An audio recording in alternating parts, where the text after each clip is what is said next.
Didn't think I'd be dusting the pink book off this early, but here I go, and welcome to a bit of a mishmash, a West Ham transfer rumour show kind of thing, because last night FIFA announced that foreign players are welcome to leave Russian and Ukrainian clubs.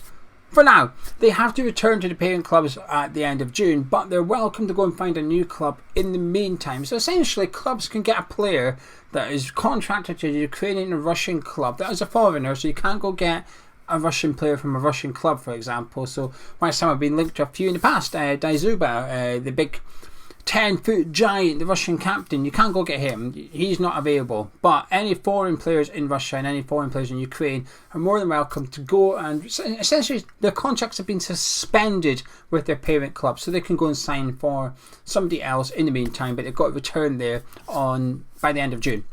So this new transfer window, because essentially that's what it is, it's a transfer window, isn't it? It's been put in place now and it's available until the 7th of April. So 1 month for these players to go and find new clubs. Now clubs are only allowed to take 2 players, so you can't go raiding Zenit and taking all their Brazilian players or anything like that. You're only allowed 2 players maximum per club. But the race is on, because there will be a race. Because let's face it, while there's some top talent in these leagues, and there is, and I'll name some players to you in a moment, who you've definitely heard of some of them, but their sort of talent pools, if you like, shrink pretty drastically once you start going through them as well. But before we get into all that, first of all, I'm going to leave the politics out of this, okay? The reason why these players are available to leave these clubs, we all know the reason. It's not good, but I'm not going to talk about it. I'm going to stick to the football side of it and why it may involve West Ham going forward. But before we do that, did you see the big rumour yesterday? Marcus Rashford to West Ham. For those that don't know, when this pink book comes out, we write down the transfer rumours, we'll have a little discussion, and 99% of them we put a line through and we'd just say it's a load of nonsense. Marcus Rashford, load of nonsense, isn't it? I mean, I'm sceptical about most transfer rumours, okay? But when one comes out, the following day, the day after Man United get embarrassed in the Manchester derby at the Etihad, and a player who has come through the Man United Academy and was on the bench for the majority of the game, came on and barely got a kick of the ball, when he is linked to a move away the following day,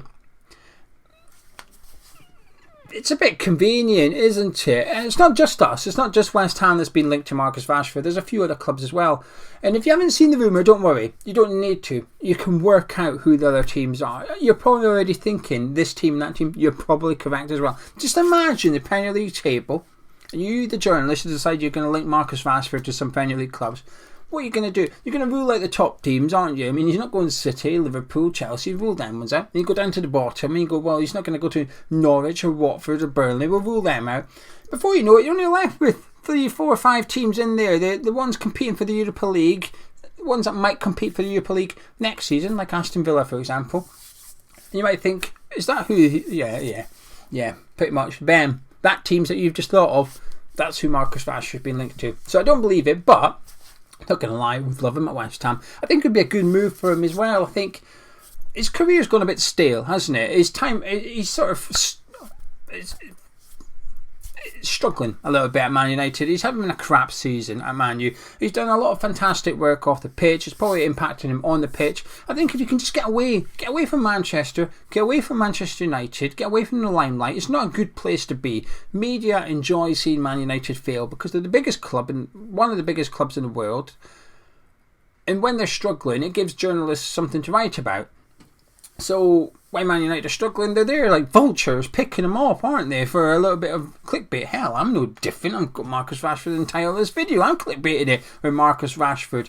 But if you can get away, you can basically do what Jesse Lingard did. Get away from Manchester United, focus on your football for a little bit, because he is a top talent. He's a top player, and I think he'd enjoy it at West Ham. I think he'd enjoy it under David Moyes, and he'd could very quickly become like a mini cult hero, like what Jesse Lingard was.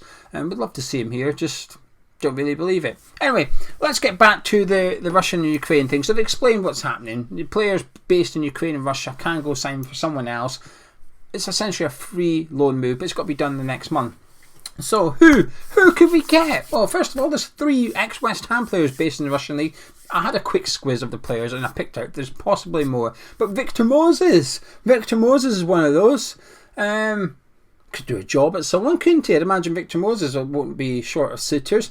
We've got Balbuena. And we've also got Said Haksmanovic. Remember him? Didn't really get much of a chance at West Ham. Can't tell you how he's got on since he's left, really. But he's based in Russia at the minute as well. Now, there's one player I do really like, and I would like to see West Ham move for him. Sort of the most expensive player, most valuable player, if you like, is Malcolm of Zenit St. Petersburg, right winger. And there's a couple of all nostalgic players in there, if you like. I sent this to Charlie because Charlie's got to do the thumbnail for me. He does all my thumbnails. And Charlie replied like, "Whoa, David Neves, the former Ajax player." And then he basically said, "I've never really seen him since he left Ajax, really." But it's nostalgic, isn't it? I was a bit like the same. Quincy Promes is based in Russia at the minute, but you see him, you're like, "Whoa, there he is." There's one or two players. If you go have a look at the players based in Russia and Ukraine that are foreign, that can be snapped up, there'll be players that you've almost forgotten about, if you like. There's a former Newcastle attacking midfielder there, Caballero. He's there as well. Wendell, the centre midfielder, the Brazilian centre midfielder. Some bloody good players based in these leagues, but one that I like. But before I get into that, let's talk about West Ham. Will West Ham get involved? Now, I've given David Moyes a lot of criticism for not doing anything in January. A lot. And I still will. But I won't give him any criticism for not doing anything in this transfer window. Let's call it a transfer window for the sake of it. I won't criticise him. I won't blame him at all if West Ham sign nobody. I will have no complaints. Because part of the reason I was so frustrated and angry at not doing anything in January, and I know we bid for some players and stuff like that, but it felt like we just didn't prepare for it. I felt like we could have gone and got squad fillers, if you like, and beefed up the squad depth a little bit. And this is what this window does. This window is not the answer, the long-term answer or solution to any club. But what it does do, it provides clubs an opportunity to go and get a player that can maybe do a job for the next couple of months, who might have cost you 20 million. You want to buy him. Buy him from the club, it would cost you big money. You can go get him for free for a couple of months. I wouldn't be surprised if the likes of Leeds United, especially with an American coach, you'd imagine he's got connections to Brazilian coaches or stuff that could find out very quickly if any of those players are interested in a move. But it does provide a solution. But part of the reason I was angry about the January transfer window is because it felt like we weren't prepared. You know, Sebastian Haller left over a year ago. We entered this January transfer window. As soon as the summer one closed, I was like, right, okay, we still haven't got the striker. We need to get one. So when January opens, we move. We know who we're going for. We're in such a good position going into that window as well. And it just felt like we were not prepared. I still blame Moyes and Sullivan together. I think, Dithering Dave lived up to his tag, Dithering Dave. And I think Sullivan lived up to his tag of being a poor negotiator, lowballing offers for players. Not the bids not being reflective of the players' worth to the club, which is ironic considering we consistently bang on about how Declan Rice is 100 million and it's sort of like one rule for us and one rule for them kind of thing. But that was my frustration. I cannot have that. I just can't have that in regards to this one. There's no way I can sit here and get annoyed that David Moyes was not ready for signing a foreign player from the Ukrainian or Russian league based on what's happening over there at the minute. I just can't do it. I've got absolutely no complaints whatsoever if we don't get involved in this, because we know what Moyes likes. Moyes likes lots of scouting done on these players. He likes to do his character test and his Moyes MOT test, if you like. He's not going to get the opportunity to do that. He's not going to get the opportunity to do it. He may have scouted some of these players, right? I'm not saying he doesn't have any knowledge of these leagues. He will have some. We've signed 2 players from the Russian league in the summer. So clearly, we've got our fingers in some pies in the Russian league at least. But do we want any of these? I'm not convinced. Hopefully we do. It would be nice to see us sign 1 or 2 players. It would be exciting. It would give us a couple of options off the bench at worst. But I'm just not. I just don't expect us to do anything. I can't even convince myself that we will get involved in this. You have to look at our summer transfer windows. We've got Alex Kral in on loan, which was a signing of opportunity, really. We only got him on deadline day because he was available for loan. Let's be honest, that's the only reason we signed Alex Kral. We'll take him in on loan, we'll have a little look at him and see if he's worth something to West Ham as a long-term solution. And that's what this little window provides. It provides you an opportunity to go and get a player for a couple of months, bring him in, and have a little look at him. He might be able to contribute something between now and the end of the season, and it's a signing of opportunity, exactly what Alex Kyle was. But look how that's turned out. Because there's almost like a lack of trust. There's a lack of, well, you're not a long-term solution. Why should we invest time in you? Unless you're an exceptional player to be on loan, like Lingard or Souček, we ain't really going to play you. We're not really going to bother with you. And I think it would be the same if we got somebody else from this pool of players that's available at the minute. I think we'd have the same problem. They'd come in, they wouldn't really feature.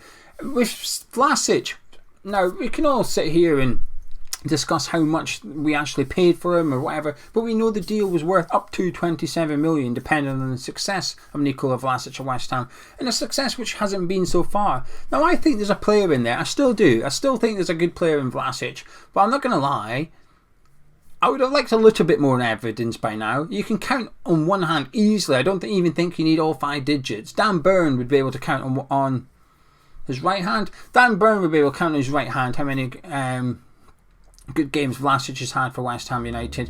It's not that many. I expected to see a little bit more. But here we've got a guy who's played in the Premier League before. Okay, maybe that's been a bit harsh on Vlasic. Someone that's lived in England before, so he's used to England per se. We signed him at the very end of August, so what's he had? September, October, November, December, January, February. 6 months. He's had 6 full months Vlasic at West Ham. And he's still not settled in, he's still not used to the way we're playing, he's still not getting adequate game time, whatever you might think. 6 months. We don't have 6 months to get. If you go get one of these players, they've got to come in, they've got to make an impact like that. They've got a month at best to settle in, and then you need them to get going in April. And that's if you sign a player now. But then you have to factor in, there's going to be a rush for these players. Because like I said at the very start, if you take sort of the talent in Russia and the talent in Ukraine, first of all, you have to get rid of all the players that aren't eligible. So in Ukraine, you've got to get rid of the Ukrainians. In Russia, get rid of the Russians. So the pool already decreases a little bit. And then once you start working on it, so we need a striker. Right, okay, there you go. Your talent already is that small. Every other club's going to be doing the same. Leeds, like I said, Leeds United, I'm not going to lie, I think I picked a good example there actually. If Leeds United were looking at someone, they're probably looking at a striker as well. So there's maybe 5 clubs going up this one player. It becomes a bidding war immediately. There will be a massive rush to go and get these players. And if our manager, and this is going to be a bit of a criticism of him, I don't care, it's my thoughts, right?